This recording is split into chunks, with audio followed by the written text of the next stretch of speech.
kepada keempat malaikat yang ditugaskan untuk merusakkan bumi dan laut.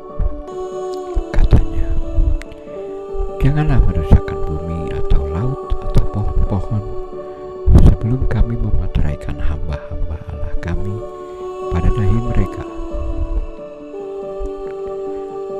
Dan aku mendengar jumlah mereka yang dimateraikan itu 144.000 yang telah dimateraikan dari semua suku keturunan Israel. Kemudian daripada itu, aku melihat suatu kumpulan besar orang batu yang tidak terhitung jumlahnya, segala bangsa dan suku, kaum dan bahasa. Mereka berdiri di hadapan tahta dan di hadapan Anak Domba, memakai baju putih dan memegang daun-daun palem di tangan mereka. Dengan suara nyaring mereka berseru, "Keselamatan bagi Allah kami yang duduk di atas tahta dan bagi Anak Domba." Dan semua malaikat berdiri mengelilingi tahta, tua-tua dan keempat makhluk yang ada di sekeliling tahta itu. Mereka tersungkur di hadapan tahta itu dan menyembah Allah sambil berkata, "Amin. Puji-pujian dan kemuliaan, nikmat dan syukur, hormat, kekuasaan dan kekuatan bagi Allah kita sampai selama-lamanya. Amin." Seorang dari antara tua-tua itu berkata kepadaku, "Siapakah mereka yang memakai jubah putih itu, dan dari manakah mereka datang?" Maka kataku kepadanya, "Tuanku, Tuhan mengetahuinya."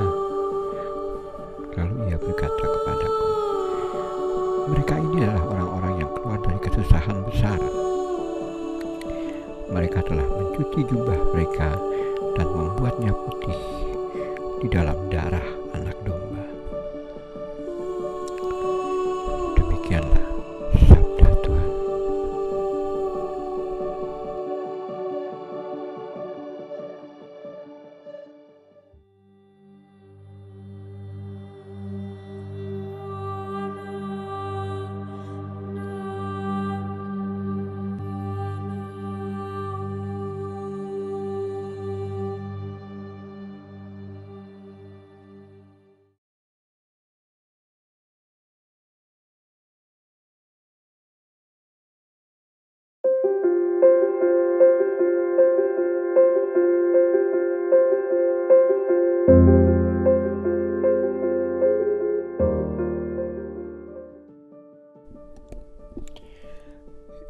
Inilah Injil suci menurut Matius. Sekali peristiwa, ketika melihat banyak orang yang datang, Yesus mendaki lereng ke sebuah bukit. Setelah ia duduk, datanglah murid-muridnya.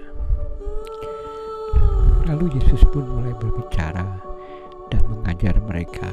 Katanya, "Berbahagialah orang yang miskin di hadapan Allah, karena merekalah yang mempunyai kerajaan surga. Berbahagialah orang yang berduka cita, karena mereka akan dihibur. Berbahagialah orang yang lemah lembut, karena mereka akan memiliki bumi. Berbahagialah orang yang lapar dan haus akan kebenaran, karena mereka akan dipuaskan. Berbahagialah orang yang murah hati, karena mereka akan beroleh kemurahan. Berbahagialah orang yang suci hatinya, karena mereka akan melihat Allah.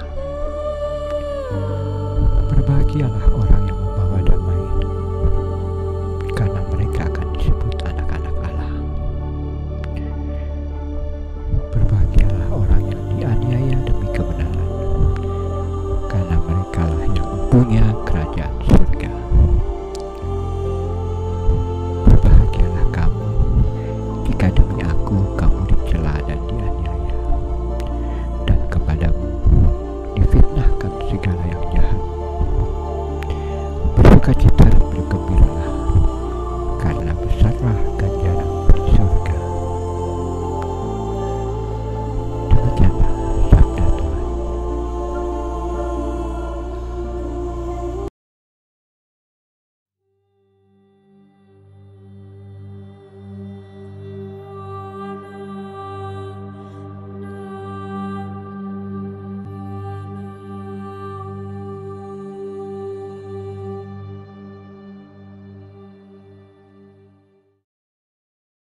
Bacaan dari surat pertama Rasul Yohanes. Saudara-saudara terkasih, lihatlah betapa besar kasih yang dikaruniakan Bapa kepada kita, sehingga kita disebut anak-anak Allah. Dan memang kita sungguh anak-anak Allah. Karena itu, dunia tidak mengenal kita, sebab dunia tidak mengenal Dia. Saudara-saudaraku yang kekasih, sekarang kita ini sudah anak-anak Allah. Tetapi bagaimana keadaan kita kelak belumlah nyata. Akan tetapi, kita tahu bahwa apabila Kristus